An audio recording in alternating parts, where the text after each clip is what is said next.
Siempre puedes practicar surf, episodio 225.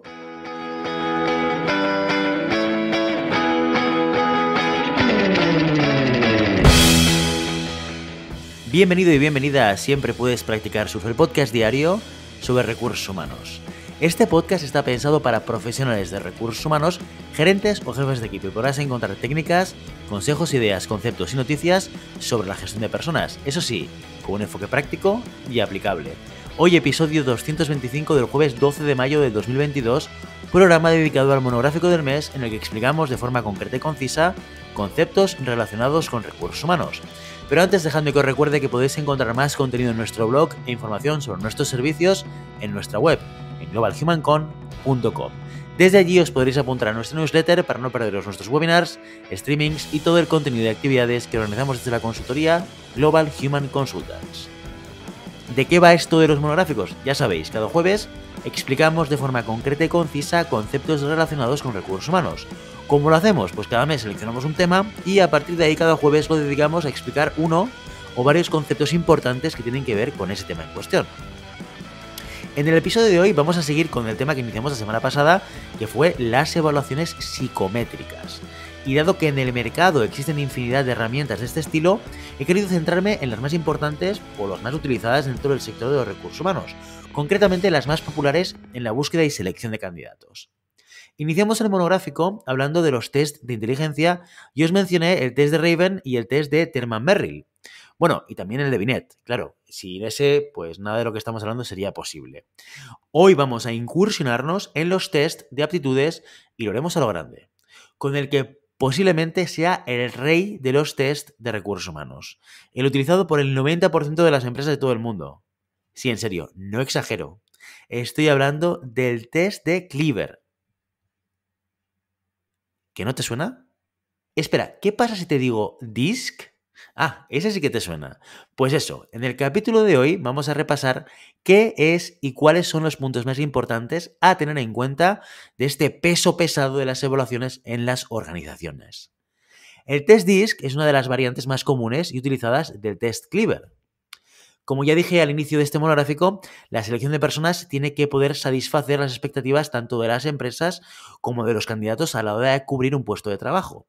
¿Y esto qué significa exactamente? Pues bueno, que igual de malo es para las empresas contratar a un personal no capacitado, ya que no podrán desempeñar las funciones eficazmente y por lo tanto el negocio no podría tirar para adelante, como también es malo para un candidato posicionarlo en una vacante para la que no está preparado, ya que lo único que conseguiremos es provocarle un profundo malestar y un sentimiento muy grande de inaptitud. Para asegurar que ninguno de esos dos supuestos ocurre, el test de Cleaver es posiblemente la mejor herramienta que existe actualmente. ¿Por qué? Porque esta evaluación psicométrica nos permite identificar las características principales de una persona a la hora de tener que adaptarse a diferentes escenarios. Y dirás, ¿y esto para qué me va a servir a mí? Pues porque dependiendo de cómo sea el puesto, sabrás si la persona que estás evaluando es la adecuada o no. A diferencia de los test de personalidad, el test de Cleaver no evalúa la forma de pensar de un individuo, sino su forma de actuar bajo ciertos estímulos. El test de Cleaver predice con objetividad cómo es la conducta diaria de un candidato, cómo se comportará mientras trabaja, qué recursos utilizará para adaptarse, en qué áreas se muestra eficaz y cuáles son sus limitaciones. Y no solo eso, también nos aporta información acerca de sus motivaciones para realizar un trabajo. Una herramienta muy completa, ¿no crees? Pero vamos con la chicha. Todo eso está muy bien, tanto que suena incluso a producto milagroso y de dudosa credibilidad. Así que, ¿cómo hace esto? ¿Cómo es capaz un test de averiguar todas esas cosas? Evidentemente, no estamos delante de ninguna bola mágica, pero sí que es muy eficaz analizando tendencias de comportamiento. Porque todos, en mayor o menor medida, tendemos a adoptar una serie de actitudes o conductas según los factores a los que estemos sometidos. Bien, este test mide características que están directamente relacionadas con 4 dimensiones: la dominancia, la influencia, la estabilidad y el apego. Estas dimensiones son las que en inglés forman el famoso acrónimo DISC, D-I-S-C. Con solo estas 4 dimensiones, los expertos pueden evaluar y determinar la capacidad que tienen los candidatos para liderar a otras personas, a qué nivel tienen desarrolladas sus habilidades sociales, cuál es su grado de determinación, hasta qué punto es capaz de acatar normas, etcétera, etcétera, etcétera. En realidad no es muy distinto de las Big Five de los test de personalidad, pero no adelantemos acontecimientos. Ah, y por si hace falta aclararlo, como en todas las herramientas de evaluación psicométrica utilizadas en los procesos de selección, los resultados ni se aprueban ni se suspenden. No sirve para eso, no hay respuestas buenas ni malas, al igual que no hay perfiles mejores o perfiles peores. Los test, en este caso el DISC, nos sirve para conocer el grado de adecuación de una persona al puesto de trabajo. Nada más. Dicho esto, ¿qué tal si vemos estas dimensiones un poco más de cerca? La primera es el dominio y hace referencia a la capacidad de liderazgo. Las personas que se posicionan en los percentiles más altos de esta dimensión tienden a ser personas que disfrutan con los retos, tanto que si no los encuentran, pues se los inventan. Ok, a lo mejor eso no, pero sí que son capaces de automotivarse mucho mejor que otras personas. Trabajan bien bajo presión y se sienten cómodos ejerciendo la autoridad. Acostumbran a sobreesforzarse para conseguir objetivos, aunque eso incluya estar más horas de las que deberían trabajando. En el trato con los compañeros se destacan por ser personas honestas, directas y positivas. Sin embargo, no dudarán en pasar por encima de quien haga falta con tal de conseguir sus metas. Las personas con un alto nivel de dominio son aventureras y les aburre la monotonía. Si siempre hacen lo mismo, pues acabarán aburriéndose, lo que los vuelve susceptibles de estar constantemente insatisfechos e impacientes. Por el contrario, las personas situadas en lo bajo de la tabla de dominio son personas humildes que escuchan más que hablan, que no suelen tomar la iniciativa y que prefieren adaptarse a lo que digan los demás. Tienden a ser individuos analíticos y astutos y se las ingenian para lograr que los demás den la cara por ellos ante los conflictos. Las personas con un bajo dominio son percibidas como pacientes, tranquilos y pensativos, lo que hace que sean personas muy queridas dentro de los grupos. Vamos a ver una cosa. Si bien es cierto que hay polaridad en las aptitudes, eso no significa que una persona con una alta dominación no pueda presentar características de alguien con un perfil más bajo. Repito lo que he dicho antes. Aquí lo que se nos está mostrando son las tendencias de comportamiento. Por lo que pensar que el DISC cataloga a las personas siendo X o Y no es un enfoque demasiado adecuado. Aclarado esto, sigamos con la siguiente dimensión. La influencia es la capacidad que tendrá una persona para persuadir a otra o a un grupo, para hacer determinadas cosas, no necesariamente buenas. Hay de todo en la vida del Señor. A grandes rasgos, podríamos decir que las personas con un alto grado de influencia les gustan estar rodeados de personas, de gente, mientras que aquellas que poseen unas puntuaciones más bajas prefieren estar rodeados, pues igual de máquinas. ¿Has visto Big Bang Theory? Sería algo así como personas tipo Penny versus personas tipo Sheldon. Las de tipo Penny son persuasivas, abiertas, sociables, optimistas. Son profesionales orientados o orientadas a las personas y tienen tendencia a querer ayudar a los demás. Pero precisamente por eso, por el simple hecho de no querer alterar las buenas vibras, es posible que no se les dé bien el liderazgo, ya que pueden sentirse incómodos o incómodas a la hora de cerrar tratos o mantener el orden entre su equipo en situaciones de caos y conflicto. En cambio, los tipos Sheldon son personas más lógicas y objetivas y prefieren trabajar solas y alejadas de la gente. Son socialmente pasivas, con una inteligencia emocional más bien deficitaria. Por el contrario, su inteligencia lógica, basada en ideas y conceptos, es muy elevada.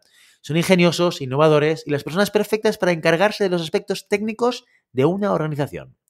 Seguimos con la tercera dimensión del DISC, que es la estabilidad o constancia, depende de dónde lo mires. Las características principales de las personas que destacan por un alto nivel de estabilidad son amables, tranquilas y pacientes. La estabilidad también hace referencia al apartado emocional, saben controlar sus sentimientos, incluso en los peores momentos, pero un control demasiado excesivo puede ser perjudicial.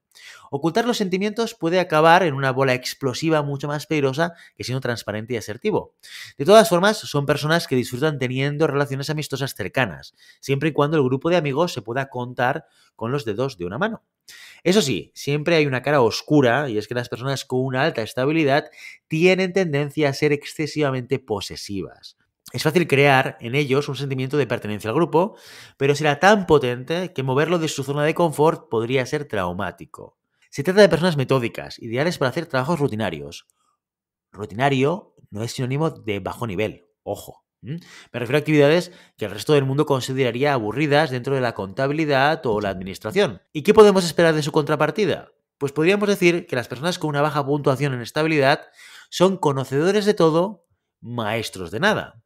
Esto no es nada malo, significa que tratar siempre los mismos temas o hacer siempre las mismas tareas no les satisface en absoluto, porque constantemente están cambiando de tercio. de área, de estudios, de empresa, de especialidad, puede incluso que de pareja. Bueno, ok, esto es una broma. Pero sí que es cierto que la monotonía no está hecha para un perfil bajo de estabilidad. Son personas flexibles, variables, siempre en movimiento, con ganas de descubrir cosas nuevas y al contrario que los anteriores, no les disgusta salir de su zona de confort. Es más, casi que lo prefieren. Otra de las características de este tipo de personas es que a ojos de los demás podrían considerarse como las típicas personas agobiadas, a las que al día le faltan horas y a las semanas días, para poder llevar a cabo todo lo que les gustaría abarcar. Debido a eso es posible verlos enfrascados en más de un proyecto a medio terminar y que posiblemente nunca terminen del todo porque o se aburrirán antes o no les dará la capacidad mental y física para sobrellevarlo. Siempre irán con un petardo en el culo puesto, y juntarlos con personas más calmadas podría producir roces, porque no será una experiencia agradable para ninguna de las dos partes, al menos no a largo plazo. Bueno, y llegamos a la última dimensión, que es el apego. ¿Cómo son las personas con una elevada puntuación de apego? Pues se trata de personas pacíficas, adaptables en cualquier situación, especialmente si con eso logran evitar broncas. Son sensibles, humildes, leales y necesitan sentirse valorados. Son de estas personas achuchables que siempre dan lo mejor de sí mismo con tal de poder ayudar a los demás. Eso sí, si necesitas a alguien ágil en la toma de decisiones, este no es el perfil que estás buscando. Son cautelosos, que hasta que no han estudiado todas las variables, posibilidades alternativas, pros y contras, nunca te darán una respuesta a una cuestión. Las decisiones rápidas no son lo suyo. Diplomáticos en las relaciones con los demás, tienen la habilidad de adaptarse a las necesidades de cada persona y ofrecer exactamente lo que se espera de él. Pese a todo, tiene una mente sistemática y apegada, nunca mejor dicho, a las normas, lo que en ocasiones puede suponer un pequeño problema. No ocurre lo mismo con un perfil con bajo apego. Este tipo de personas tienden a ser independientes, desinhibidas y algo salvajes. Son los espíritu libre, los carpe diem, los YOLO de la vida. Inciso para quien no lo sepa, YOLO es el acrónimo de You Only Live Once, es decir, solo se vive una vez. Bueno, como ya puedes entrever, son muy parecidas a las personas con baja estabilidad. De hecho, sería muy raro ver a alguien con alta estabilidad y bajo apego y viceversa, y sería lo que definiríamos como un perfil atípico. Las personas con bajo apego disfrutan de nuevas experiencias y les encanta explorar lo desconocido, por lo que son creativas e innovadoras. Odian los controles, las normas, los detalles, todo eso lo delegan a las personas con alto apego. La capacidad de ponerle alas a las cosas es muy elevada y se sienten más a gusto y satisfechos en sitios donde puedan tener autonomía, pues son personas muy individualistas. Entonces, ¿cómo aplicar el DISC o el test Clever? Lo primero que hay que tener en cuenta es la descripción del puesto de trabajo. Bien, con ello sabremos qué dimensiones y en qué ajuste debemos buscar entre los candidatos. Después se aplica el test y se interpretan los resultados. Si os interesa saber cómo se hace, decídmelo en los comentarios y dedicaremos una entrada en el blog explicándolo detalladamente. Una vez obtenidos los resultados, podemos valorar si el perfil del candidato es apto para el puesto de trabajo. Eso sí, teniendo siempre en cuenta el conjunto de pruebas del proceso de selección, incluida la entrevista de trabajo. Veamos un caso práctico. Necesitamos cubrir un puesto de trabajo de operario de fábrica. Bien, pues el puesto en cuestión es en una cadena de montaje, por lo que el trabajo es muy monótono y sistemático. Tenemos dos candidatos finalistas, ambos con los conocimientos y las habilidades adecuadas para poder llevar a cabo todas las tareas sin ningún problema. Sin embargo, una de las personas, al pasarle el DISC, vemos que tiene un alto puntaje de dominancia e influencia y la otra persona de apego y estabilidad. ¿Quién crees que encajará mejor? Pues evidentemente la persona que destaca en apego y estabilidad. Si optáramos por la otra persona en un ambiente donde no puede sobresalir o liderar, acabaría frustrado, desmotivado y abandonando la empresa. En general, las combinaciones de perfil y tipo de trabajo más eficaces son las siguientes. Para posiciones de liderazgo será preferible una persona con una alta dominancia. Para alguien que tenga que estar en contacto con otras personas diariamente y establecer relaciones, alguien con una alta influencia. Para un trabajo con actividades rutinarias, un perfil alto en constancia. Y finalmente, para alguien que tenga que seguir normas estrictas y procedimientos muy ajustados, es mejor una persona con un alto apego. ¿Conocías el DISC? ¿Alguna vez lo has utilizado o te lo han pasado? ¿Cuál fue tu experiencia? Déjamelo en comentarios. Y a todo esto, ¿averiguas cuál será el test de la semana que viene?